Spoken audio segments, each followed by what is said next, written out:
امام علی مقام امام حسین رضی اللہ تعالی عنہ نے 10 محرم الحرام 61 ہجری کو یزید کے خلاف حق کی آواز بلند کرتے ہوئے میدان کربلا میں اپنے رفقا کے ساتھ بے مثال قربانیاں پیش کی۔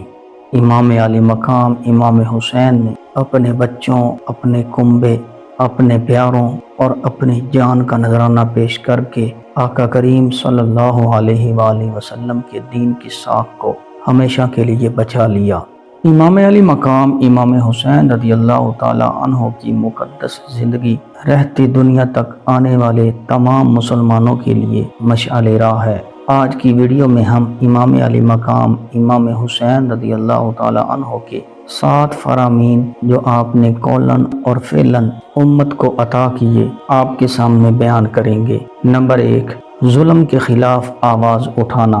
امام علی مقام امام حسین رضی اللہ تعالی عنہ نے اپنے کردار کے ساتھ بھی اس قول کو امت تک پہنچایا اور فرمایا کہ میں موت کو شہادت اور ظالموں کے ساتھ جینا ذلت سمجھتا ہوں۔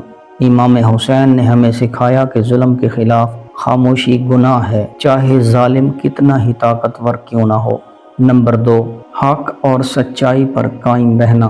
امام علی مقام امام حسین کا فرمان ہے، اگر تم دین نہیں رکھتے تو کم از کم دنیا میں آزاد مرد بنو۔ یہ قول ہمیں یاد دلاتا ہے کہ اگر دین پر عمل نہیں بھی کرتے تب بھی انسانی غیرت اور سچائی کا دامن نہیں چھوڑنا چاہیے۔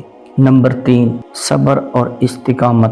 کربلا میں امام حسین اور ان کے اہل بیت نے شدید مصیبتوں کے باوجود صبر اور ثابت قدمی کا مظاہرہ کیا۔ یہ ہمیں سکھاتا ہے کہ مشکلات میں ایمان کو مضبوط رکھنا چاہیے۔